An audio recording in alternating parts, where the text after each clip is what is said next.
আমাদের হিন্দু ধর্মে, সনাতন ধর্মে ৬৪ যোগিনীর কথা আমরা প্রায় শুনতে পাই এবং তন্ত্রের মাধ্যমে এই যোগিনীদের সিদ্ধও করা যায়। অর্থাৎ যোগিনী সিদ্ধ বা যোগিনী সিদ্ধা তান্ত্রিকরাও থাকেন এবং আছেনও, বহু তান্ত্রিক কিন্তু আছেন। আসলে কুণ্ডলিনী জাগরণের মাধ্যমে আমাদের যে 7টি কুণ্ডলিনী চক্র রয়েছে শরীরের, সেই কুণ্ডলিনী চক্র জাগরণের মাধ্যমে কিন্তু একে একে যোগিনী সিদ্ধ হওয়া যায়। আসলে যোগিনী কারা? দেবী ভাগবতে আছে যে দক্ষ যজ্ঞে শিবপ্রাণা সতী দেবীর দেহত্যাগের পর আশ্বিনে শুক্লা অষ্টমীতে জন্মগতা কোটি যোগিনী বৃন্দের দ্বারা পরিবৃত্তা হয়ে ষোড়শ প্রলয়ঙ্কারী ভদ্রকালী রূপে আবির্ভূত হয়ে দক্ষ যজ্ঞকে বিনাশ করেছিলেন। দক্ষ যজ্ঞ বিনাশিনী, আমরা যে দশমহাবিদ্যা যখন আদ্যাস্তোত্র পাঠ করি সেখানে কিন্তু এই দক্ষ যজ্ঞ বিনাশিনী কথাটি আসে। যোগিনী কোটি পরিবৃত্তাওই এই কথাটিও আসে। জগদম্বিকা দক্ষ যজ্ঞ বিনাশিনী রূপেও বন্দিতা। আসলে বন্ধুরা, যোগিনী কোটি পরিবৃত্তাওই ভদ্রকাল্যই হ্রিং ওং দুর্গায় নমঃ। অর্থাৎ আসল কাণ্ডারী বা আসল দেবী হলেন মাতা দুর্গা এবং সেই দুর্গারই যে 10 মহাবিদ্যার 10টি রূপ রয়েছে তাদের প্রত্যেকটি রূপের কিন্তু যোগিনী রয়েছে এবং এইভাবে সব মিলিয়ে 64 যোগিনী কিন্তু আমাদের হিন্দু ধর্মে পাওয়া যায়। আসলে কিন্তু এই আদ্যাশক্তি মহামায়া থেকেই উৎপত্তি।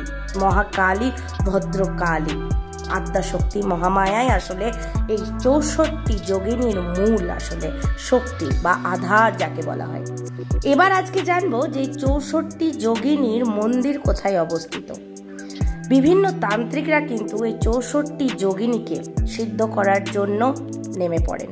অর্থাৎ নেমে পড়া বলা ভুল হবে, যারাই মাতৃ সাধক হন, তারা মায়ের উপাসনা করেন, তাদের মধ্যে কেউ কেউ যোগিনী সিদ্ধ হওয়ার চেষ্টা করেন। ঠিক যেমন খারাপ আছে, অর্থাৎ এই যে কর্ণ পিচাসিনী সাধনা বা আমরা বলতে পারি পিশাচ সাধনা, বিভিন্ন রকম যে প্রেতজনিত সাধনায় সিদ্ধি লাভ করেন তান্ত্রিকরা, কেউ কেউ মাতৃ আরাধনার মাধ্যমে যোগিনী সিদ্ধিও হয়।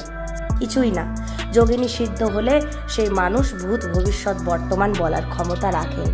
আমরা ভাবি সেই সাধকের প্রচুর শক্তি, আসলে শক্তি তার সেই সাধনার, যেই সাধনার মাধ্যমে তিনি এই যোগিনী সিদ্ধ হয়েছিলেন। সেই যোগিনী, যে যোগিনী সিদ্ধ তিনি হয়েছিলেন, সেই যোগিনী কিন্তু তার কানে কানে এসে অপর ব্যক্তির ভূত ভবিষ্যৎ বলে দিতে সক্ষম হন। ঠিক যেমন কর্ণপিচাসিনী সাধনায় কর্ণপিচাস এসে কানে কানে বলে দেন। কিন্তু সেই জিনিস খুব নোংরা, সেই জিনিস সাত্ত্বিক নয়, নাস্তিক এবং দেবী নয়, তারা হচ্ছেন অপদেবতা আর যোগিনী হচ্ছেন কিন্তু দেবী বা দেবতা। আসলে বন্ধুরা, ভুবনেশ্বর থেকে 7 কিলোমিটার দূরে হীরাপুর নামের একটি গ্রাম আছে। সেখানেই আছে এই 64 যোগিনী মন্দির। 9ম শতাব্দীতে নির্মিত হয় এই মন্দির। দ্বিভুজা, চতুর্ভুজা, 10 মহাভুজা রূপে যোগিনীদের অধিষ্ঠান এবং আজও মনে করা হয় যে যদি মন প্রাণ দিয়ে এই যোগিনীদের ডাকা হয়, তারা প্রত্যেকেই কিন্তু সাড়া দেন এবং মন্দিরে কান পাতলে বিভিন্ন রকমের শব্দ কিন্তু শুনতে পাওয়া যায়। ভয়ঙ্কর ও জাদুবিদ্যায় পারদর্শী যোগিনীরা নাকি সকল ইচ্ছা পূরণ করতে পারেন। তারা ভক্তদের মনের কথা বুঝে নিয়ে ভক্তদের মনোবাঞ্ছা পূরণ করেন আর ভক্তদের আরাধনায় সন্তুষ্ট হলে যোগিনীরা সশরীরে ভক্তদের সামনে আবির্ভূত হন। উড়িষ্যার রাজধানী ভুবনেশ্বরের শহরতলিতে হীরাপুরের যে গ্রামটি রয়েছে, খুব সুন্দর গ্রামটি। সবুজ ধানক্ষেত, পুকুর, মাটির ঘরগুলোর বাইরে কচিকাচাদের হুটোপুটি দেখতে পাবেন। একটি শান্ত অজপাড়াগা বলতে যা বোঝায়, হীরাপুর কিন্তু ঠিক তাই। কিন্তু এই হীরাপুরের মূল আকর্ষণই হলো এই 64 যোগিনীর মন্দির। এই জায়গাতেই 64 যোগিনীর মন্দির স্থাপিত হয়েছিল 8ম শতাব্দীতে। মন্দিরের নামও 64 যোগিনী মন্দির। এই অদ্ভুত মন্দির প্রাঙ্গণের আনাচে কানাচে যেন অতীত দিনের ছোঁয়া পাওয়া যায়। 5 ফুট উচ্চতা সম্পন্ন একটি লম্বা দেওয়াল জায়গাটিকে ঘিরে রয়েছে। মন্দির চত্বর জুড়ে যেন আলো আঁধারির খেলা করে চলেছে। দিনের বেলা গেলেও কিন্তু গা শিউরে উঠবে একটু।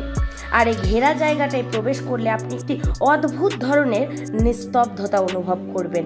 মনে হবে যেন পুরো গ্রাম থেকে বা পুরো জগতের থেকে যেন আপনি বিচ্ছিন্ন হয়ে পড়েছেন। এক অদ্ভুত জায়গায়, এক অদ্ভুত ডাইমেনশনে যেন আপনি ঢুকে গেছেন। এই মন্দিরে প্রবেশ করলে ঠিক এরমটাই মনে হবে। আশ্চর্য হলেও সত্যি, এই মন্দিরে গণেশ রূপের একটি যোগিনীর মূর্তি রয়েছে। এছাড়া সিংহদ্বয়ের নরসিংহের মূর্তি তো রয়েছে। গ্রীষ্মকালে রৌদ্রের প্রখর তাপে সময়টিতেও কিন্তু মন্দির চত্বরে ঘাস চির সবুজ থাকে। বিশ্বাস করা হয় যে যোগিনীরা অর্ধ মানব এবং অর্ধ ঐশ্বরিক। তারা জাদুবিদ্যায় পারদর্শী, তারা ভীষণ ও অসীম ক্ষমতার অধিকারী। এই ক্ষমতার জোরে তারা ভক্তদের মনোবাঞ্ছা পূরণ করে থাকেন। কথিত আছে যে এখানে পুজো দিতে গেলে টাটকা হলুদ রঙের গাঁদা ফুল পিষে তা যোগিনীদের পায়ে লেপে দেওয়া হয়। লাল জবা কপালে ঠেকানো হতো, পাথরের বাটিতে কর্পূরও জ্বালানো হতো। এরপর যোগিনীর সামনে মাথা ঠেকিয়ে মন্ত্র উচ্চারণ করা হতো। বন্ধুরা, এই ভিডিওতে কিন্তু আমি মন্ত্র বলতে পারবো না, কারণ তা অনেকের কাছে কিন্তু অনেকে এটাকে খারাপ প্রয়োগ করতে পারে, তাই আমি এখানে মন্ত্র বলবো না। অত্যন্ত গোপনীয়তা অবলম্বন করে যোগিনী ও ভক্তদের মধ্যে বার্তা আদান প্রদান হতো। এরপরে সেই আশ্চর্য গল্পগুলো শুরু হতো। অর্থাৎ হঠাৎ করে কালো মূর্তি নড়ে উঠত, ভক্তের একদৃষ্টে চেয়ে থাকতো মূর্তির চোখ দুটি ভক্তের দিকে। কখনো কখনো মূর্তির চারপাশে একটি সবুজ রঙের আভা লক্ষ্য করা যেত। 64 যোগিনী মন্দিরে ভক্তরা আশা আকাঙ্ক্ষা নিয়ে প্রবেশ করতেন। এরই মাঝে অলৌকিক কাণ্ড কারখানা কিন্তু শোনা যেত। আজও উড়িষ্যার এক পরিত্যক্ত কোণে এই মন্দির দাঁড়িয়ে রয়েছে। মন্দিরের এখন প্রায় ভগ্নদশা, কিন্তু তাও লোকে বিশ্বাস করে যে মনে প্রাণে যোগিনীদের ডাকলে কিন্তু তারা সাড়া দেয়। যাই হোক বন্ধুরা, আজকে আরও একটি নতুন মন্দিরের সন্ধান দিলাম। যদি কেউ উড়িষ্যায়, অনেকেই পুরীর জগন্নাথকে দর্শন করতে যান, তারা হীরাপুর গ্রামে গিয়ে 64 যোগিনীর মন্দির কিন্তু দর্শন করে আসতে পারেন। এবং যারা একটু একাকিত্ব পছন্দ করেন, একা ঘুরে বেড়াতে পছন্দ করেন, তাদের জায়গাটি অবশ্যই ভালো লাগবে। আজকের ভিডিওটা কেমন লাগলো জানাতে কিন্তু ভুলবেন না। সকলকে জানাই অসংখ্য ধন্যবাদ পুরো ভিডিওটা দেখার জন্য। এবং গোপাল কথা চ্যানেলের পাশে থাকতে হলে চ্যানেলটাকে সাবস্ক্রাইব করে বেল আইকনটাকে ক্লিক করে দেবেন। আজ এখানেই বিদায় নিলাম বন্ধুরা। আরও একদিন পর চলে আসবো নতুন কোনো তথ্য আপনাদের সামনে উপস্থাপনা করতে। ততদিন সকলে ভালো থাকবেন, সুস্থ থাকবেন, সকলকে ভালো রাখবেন। রাধে রাধে।